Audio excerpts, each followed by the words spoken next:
নমস্কার, আমি নয়ন রায়। কিছুটা সুসংবাদ, কিছুটা দুঃসংবাদ।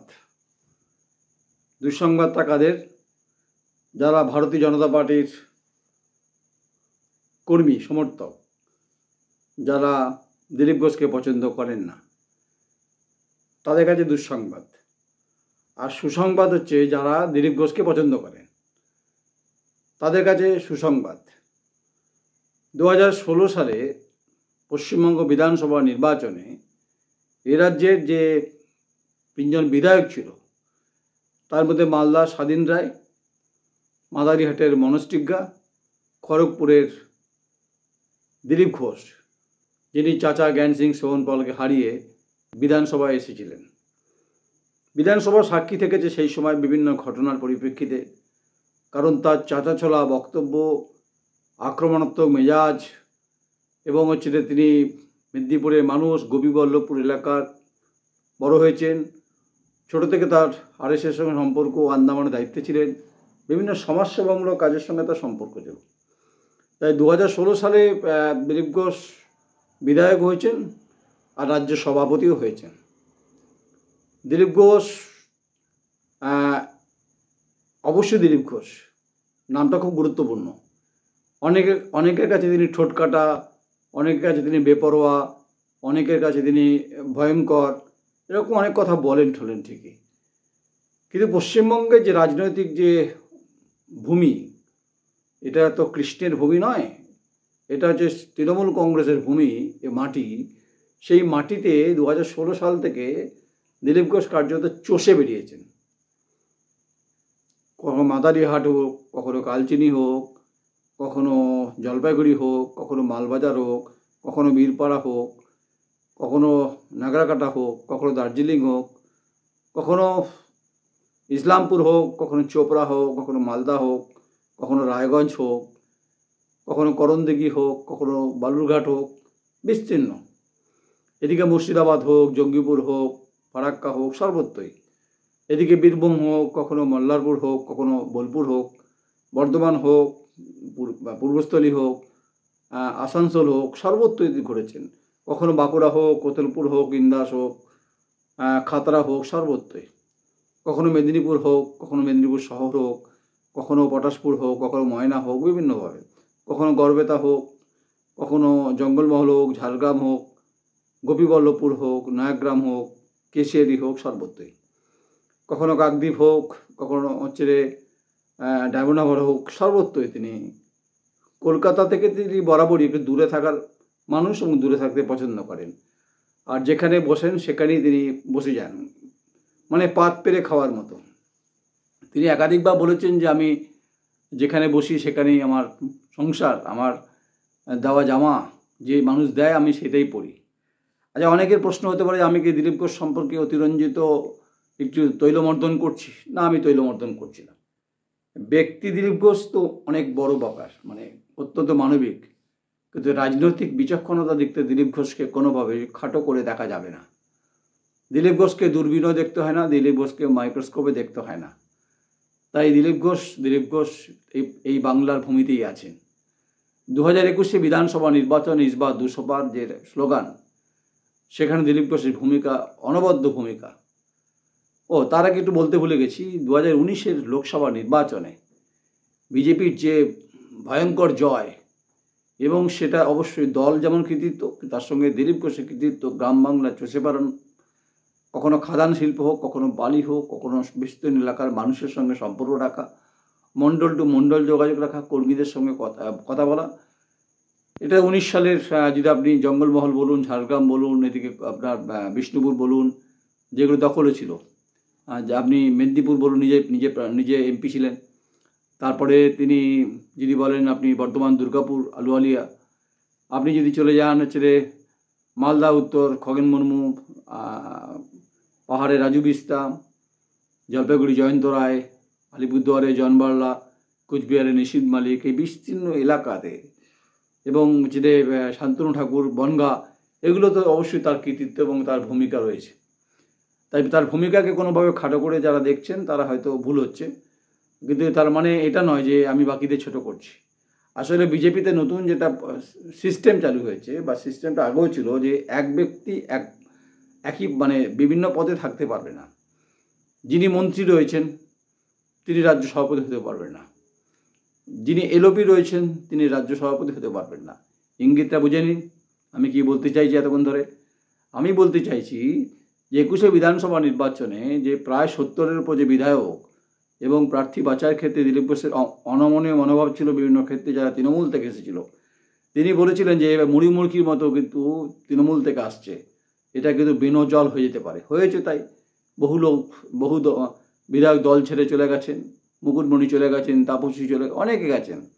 তারা ক্ষমতার অলিন্দে মমতা বন্দ্যোপাধ্যায়ের সান্নিধ্যে যেতে চেয়েছেন, তাদের কৌলিন্য পাওয়ার অধিকার এবং নিজেদের এলাকার দখলের ব্যাপার বা এলাকার কিছু বিষয় আছে, এগুলো দিলীপ ঘোষ অ্যালার্ট করেছিলেন। পার্টি দল শুনেছি কি না বলতে পারবো না, এবং তার সঙ্গে আরএসএসের ডিরেক্টলি যোগাযোগ, তিনি আরএসএস প্রভাবিত তিনি মানুষ। তাই খোদ অমিত শাহ দেশের স্বরাষ্ট্রমন্ত্রী হোক আর দেশের প্রধানমন্ত্রী হোক, তার আত্মত্যাগ সম্পর্কে ওয়াকিবল। অনেকে নিন্দা করেন তার সম্পর্কে, বলেন টলেন ঠিকই, কিন্তু এটা ঘটনা যে 21-এর পর তিনি অনেকটা যেভাবে পার্টিকে মোড় ঘুরিয়েছেন, সেটা তো অবশ্যই অবদান অস্বীকার করার কোনো উপায় নেই। অতি বড় নিন্দুকেরাও কিন্তু তার এটা করেন না। তারপর আস্তে আস্তে 22 সালে বিভিন্নভাবে 21-এর পরেই হচ্ছে শুভেন্দুবাবু দলে আসেন, তিনি কাঁথিতে তিনি যোগদান করেন, মেদিনীপুরের মাটিতে যোগদান করেন, সেখানে অমিত শাহ স্বরাষ্ট্রমন্ত্রী ছিলেন এবং তিনি এলওপি রয়েছেন, তার ভূমিকাও আক্রমণাত্মক শাসকের বিরুদ্ধে। কিন্তু পশ্চিমবঙ্গে মমতা বন্দ্যোপাধ্যায়ের বিরুদ্ধে আক্রমণ শানাতে গেলে দিলীপ ঘোষকেই দরকার। এই কারণে দিলীপ ঘোষের যে ভাষায় কথা বলেন, মমতা বন্দ্যোপাধ্যায় সে ভাষা দিয়েই কথা বলেন। বলে না যে পঞ্চমের সুরে কিশোর কুমারের গান, সেটা দিলীপ ঘোষ খুব ভালো জানেন। তিনি বেত খেলতে পারেন, লাঠি খেলতে পারেন, লাঠি ঘোরাতে পারেন, তিনি কোনোভাবে রেয়াত ফেয়াত করেন না। আর 2024 লোকসভা নির্বাচনে পার্টির ভুল সিদ্ধান্ত কিনা বলতে পারবো না, মেদিনীপুরের মাটি থেকে তাকে বর্ধমান দুর্গাপুর লোকসভায় নিয়ে আসাটা অবশ্যই রাজনৈতিকভাবে ভুল ছিল, এবং তার বিপুলভাবে তার পরাজয় ঘটেছে, যেটা মুখ পুড়েছে দলের ক্ষেত্রে। আচ্ছা, আমি তার আগে বলি, 21-এর ভোট সন্ত্রাসের পরে ভয়ঙ্করভাবে বিজেপি কর্মীদের উপর আক্রমণ হয়েছে, ঘর ছাড়া হয়েছে, তাদের গৃহবাড়ি উচ্ছেদ হয়েছে, সম্পত্তি দখল হয়েছে, পুলিশকে কমপ্লেন করেছে, লাভ হয়নি। ঠিক তেমনি 24-এও লোকসভা নির্বাচনের পর বারুদের স্তূপে পরিণত হয়েছে বিভিন্ন সময়ে। দিলীপ ঘোষ অনেক অভিযোগ করেন, দিলীপ ঘোষ তিনি বর্ধমানে প্রার্থী হয়েছিলেন, তারপর তিনি আসেননি, বহুবার এসেছেন তিনি সর্বমঙ্গলা মন্দিরে ভোগ খেয়ে গেছেন, মায়ের আশীর্বাদ নিয়ে গেছেন। তাই আসল কথাটা এবার ঝেড়ে কাশি। আসল কথা এটাই, খোদ অমিত শাহ দেশের স্বরাষ্ট্রমন্ত্রী তাকে যখন পছন্দ করেন, তাই এমন একজন লেঠেলকে চাইছেন, রাজনৈতিক লেঠেল, সেটা দিলীপ ঘোষ। দীর্ঘদিন ধরে সংবাদটা করছি যে সম্ভাবনা সম্ভাবনা সম্ভাবনা, কিন্তু সম্ভাবনার যে পূব দিকে যে আলো, সেটা দিলীপ ঘোষের দিকেই স্পষ্ট করে পড়ছে। তাই সম্ভাবনার দাঁড়িপাল্লায় কিন্তু দিলীপ ঘোষের শিখে ছিটতে পারে রাজনৈতিকভাবে লড়াই ক্ষেত্রে তৃণমূল বিরুদ্ধে লড়াই 26-এ বিধানসভা নির্বাচনে, এবং তৃণমূল কংগ্রেসের বিরুদ্ধে যে লড়াই করার জন্য যে মসিহাকে দরকার, যে ব্যক্তিকে দরকার, যে রাজনৈতিক লেঠেলকে দরকার, সেটা দিলীপ ঘোষ।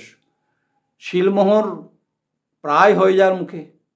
এখন রাজনীতিতে অনেক কিছু ঘটে যায়, শেষ হয়তো রাতে সই হলো, ভোরবেলাতে পাল্টে গেল, কিন্তু দিলীপ ঘোষের রাজনৈতিক যে কারিশমা এবং যে তার যে অ্যাকাউন্টেবিলিটি, পলিটিক্যাল অ্যাকাউন্টেবিলিটি খুব গুরুত্বপূর্ণ।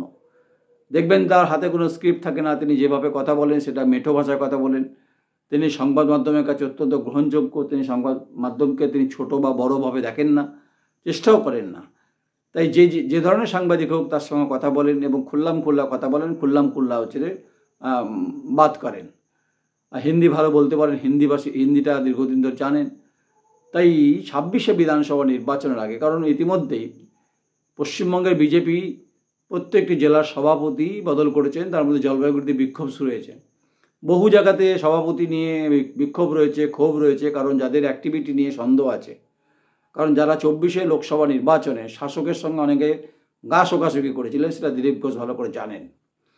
আমি তাই অশনি সংকেত বলছি না, দিলীপ ঘোষের দিকে পাল্লা ভারী এবং দিলীপ ঘোষের দিকে কেন্দ্রীয় নেতৃত্ব চাইছেন, এটা শুনছি। তবে আমার শোনাটা হয়তো ঠিক হয়ে যেতে পারে। আর যদি ঠিক হয় তাহলে তো রাজনৈতিকভাবে লড়াই লাঠি দিয়েই, যেটা উনি করেন, লাঠি দিয়েই জবাবটা দেন, মানে ঘোরান, লাঠিটা ঘোরান অ্যাকচুয়ালি। তাই পশ্চিমবঙ্গের রাজনীতিতে নতুন সমীকরণের পালক যদি দিলীপ ঘোষের মাথায় যদি গুঁজে দেয় কেন্দ্রীয় নেতৃত্ব, খুব একটা খারাপ হবে কি? মনে হয় না। দিলীপ ঘোষ যেভাবে অভিষেক বন্দ্যোপাধ্যায়কে আক্রমণ করেন, আর দিলীপ ঘোষ যেভাবে মমতা বন্দ্যোপাধ্যায়কে আক্রমণ করেন, বা দিলীপ ঘোষ বাকি তৃণমূলের খুচরো নেতাদের যে আক্রমণ করেন, এটা বাকিদের থেকে একটু ভিন্ন স্টাইলেই আক্রমণ করেন। তিনি বলেন বাপের বেটা হলে সামনে এসো, এসব কথাগুলো বলেন। তিনি বলেন দম থাকলে সামনে এসো, পিঠ ভেঙে দেবো। তিনি কখনো বলেন আইসিকে বুঝে নেবো। এগুলো হচ্ছে কর্মীদেরকে মনোবল চাঙ্গা করার জন্য দিলীপ ঘোষটা খুব গুরুত্বপূর্ণ হয়ে যাচ্ছে। আর রাজনীতিতে দেখুন, এখন তার কোনো ক্ষমতা নেই, তিনি কোনো পদে নেই। তিনি আগে রাজ্য সভাপতি ছিলেন, তাই তার হারাবার কিছু নেই আর পাওয়ারও কিছু নেই। তিনি বলছেন এক সময় যে আমার হারাবারও কিছু নেই, যে বাড়িতে যাই সে বাড়িতে পাত পেরে খাই, যে জামা প্যান্ট দেয় সেই জামা প্যান্টই পরি। আমি বর্ধমান দুর্গাপুর লোকসভা নির্বাচনের সময় তার বৈভবতা দেখিনি। এখন বিভিন্নভাবে দল কীভাবে নির্বাচন করিয়েছেন, তার যে টিম, সেই টিম কতটা কার্যকরী ছিল, আলোচনা বিষয় নয়। তাই 26শে বিধানসভা নির্বাচনে 294টা আসনে বিজেপি অবশ্যই সিলেকশন করে প্রার্থী ঠিক করবেন। আর মুড়িমুড়কির মতো অন্তত টিনের ভেতর থেকে মুড়ি বার করে অন্তত আর বিজেপির প্রার্থী অন্তত তৃণমূল থেকে নিয়ে এসে ঘর ভরাবেন না। এটা দিলীপ ঘোষ যদি দায়িত্ব পান তাহলে কিন্তু এটা হবে না। তাই ধরে নিন দিলীপ ঘোষের দিকে পাল্লা ভারী, ধরে নিন এখন অবধি সম্মতি সেদিকেই রয়েছে। যদি আমার প্রেডিকশন যদি মিলে যায় তাহলে ভালো, না হলে আমাকে তো ভরপুর কমেন্টস করবেন, ভরপুর বলবেন আমার সম্পর্কে। এমনিই বলেন বিজেপির হয়ে আমি সংবাদ করি, এমনিই বলেন বিজেপির দলদাস। দয়া করে একটা কথা বলি, আমি কারো দলদাস নই। পশ্চিমবঙ্গের রাজনীতিতে এই মুহূর্তে বিজেপি হচ্ছে প্রধান বিরোধী দল। সেই বিরোধী দলের যে মাটির সঙ্গে যে নেতার সম্পর্ক, সেটা হচ্ছে দিলীপ ঘোষ, সেটা অস্বীকার করার উপায় নেই। তার মানে এই নয় যে আমি ডক্টর সুকান্ত মজুমদারকে অসম্মান করছি বা আমি এরও লিডার অফ দ্য অপোজিশনকে অসম্মান করছি, এরকম একদম ভুল। তাই শাসকের বিরুদ্ধে চোখে চোখ রেখে লড়াইটা বামফ্রন্ট করবে নাকি বিজেপি করবে? কারণ ইতিমধ্যে ধর্মীয় মেরুকরণের হাওয়া কিন্তু লেগেছে পশ্চিমবঙ্গের রাজনীতিতে। এই চ্যাংদোলা আর ঠুসে দেবো রাজনীতিতে কিন্তু গরমাগরম হয়েছে। তাই মাইনরিটি ভোটটা খুব গুরুত্বপূর্ণ, প্রায় 27 থেকে 30% ভোটটা কিন্তু গুরুত্বপূর্ণ। শুধু হিন্দু ভোট দিয়ে তো পশ্চিমবঙ্গে বিধানসভা নির্বাচন জয় করা যাবে না। 2,39,00,000 ভোট পেয়েছেন হয়তো আপনারা, কিন্তু বলছেন 4% পেলেই কেল্লা ফতে। কিন্তু সংখ্যালঘু সম্প্রদায়কে যেভাবে আক্রমণ করেছেন বা আক্রমণ হচ্ছে, যে ধর্মীয় উন্মাদনা তৈরি হওয়ার চেষ্টা চলছে বলে মনে করছেন অনেকে, সেক্ষেত্রে দিলীপ ঘোষ কিছুটা সংযতভাবেই হয়তো ব্যাটিং করলেও করতে পারেন। আর যেহেতু 16 তিনি সভাপতি, 2016 তিনটে বিধায়ক থেকে 2021 হচ্ছে প্রায় 70+, আর হচ্ছে 2019 লোকসভা নির্বাচনে তিনি কিন্তু প্রচুর সাংগঠনিক শক্তি বৃদ্ধির মধ্য দিয়ে কিন্তু অনেকগুলো এমপি বার করেছেন। দল ছিল, কিন্তু তার বুদ্ধি, তার ক্ষুরদার চিন্তাভাবনা, চিন্তনশীল মানসিকতায় দিলীপ ঘোষ কিন্তু এইটা করেছেন। তাই 26শে নির্বাচনের আগে দিলীপ ঘোষ যদি সেনাপতি হয় পশ্চিমবঙ্গে বিজেপি, খুব একটা খারাপ হবে না, লড়াই জমে যাবে। কিন্তু আক্রমণটা কিন্তু নবান্নের দিকে ধেয়ে যাবে। আর তীর ক্রমাগত রাজনৈতিক তীর বাক্যবান, তা যেটা যে স্বভাবসিদ্ধ ভঙ্গিমায় বাংলা ভাষায় কথা বলেন দিলীপবাবু, সেই ভাষা দিয়ে কথা বলবেন। তাই দুশ্চিন্তা যারা দিলীপ ঘোষের বিরুদ্ধে, আর যারা দুশ্চিন্তাহীন, যারা দিলীপ ঘোষের পক্ষে, এখানে দল গুরুত্বপূর্ণ, এখানে ব্যক্তি গুরুত্বপূর্ণ নয়। কিন্তু কখনো কখনো পশ্চিমবঙ্গের রাজনীতিতে ব্যক্তি গুরুত্বপূর্ণ হয়ে দাঁড়ায়, বিশেষ করে বিরোধী দলের ক্ষেত্রে। তাই পশ্চিমবঙ্গের রাজনীতিতে যেমন প্রাসঙ্গিক সুকান্ত মজুমদার, প্রাসঙ্গিক যখন শুভেন্দু অধিকারী, কিন্তু অতি প্রাসঙ্গিক কিন্তু দিলীপ ঘোষ, এটা কোনোভাবে ভুলে গেলে চলবে না। তিনি চাইলে রাজ্যসভায় যেতে পারতেন, তিনি চাইলে দলকে অনেক কিছু, তিনি দলের কাছে অনেকে নিতে পারতেন। তিনি নির্লিপ্ত থেকেছেন, জেলায় জেলায় ঘুরেছেন, জেলায় জেলায় ঘুরছেন। আর তার যে ঘোরার যে অভিজ্ঞতা, পশ্চিমবঙ্গে 4,434টা গ্রাম আছে, 24টা জেলা আছে, 24-25 জেলা আছে। মোটামুটি পশ্চিমবঙ্গের সমস্ত জিওগ্রাফি, প্রায় 6 কোটির ওপর ভোটারে, বলছেন সবাইকে চেনেন। 8 কোটি হচ্ছে 10 কোটি জনসংখ্যা এখন। মোটামুটি man to man, person to person, people to people connection তো তার মধ্যে আছেই। আর বুথ হোক, ব্লক হোক, মণ্ডল হোক, সর্বত্রই জেলা নেতা হোক, প্রত্যেকের সঙ্গে তার যোগাযোগ আছে। তাকে একটা অভিযোগ আছে, তিনি ডিরেক্টলি ফোন ধরেন না, এটা একটা বড় অভিযোগ আছে। তিনি নিজে ফোন ধরেন না, তার অ্যাসিস্ট্যান্ট যিনি আছেন তিনি ফোন ধরেন, তাকে নিয়েও অনেক মানুষের বিক্ষোভ রয়েছে। এটা দিলীপ ঘোষ নিশ্চয়ই দেখবেন। এটা বর্ধমান দুর্গাপুর লোকসভার ক্ষেত্রে সেটা হয়েছে। এনিওয়ে, যদি এই নির্বাচনে লড়াই তৃণমূলের বিরুদ্ধে করতে হয় দিলীপবাবু, তাহলে আপনাকে ফোন নিজেই ধরতে হবে।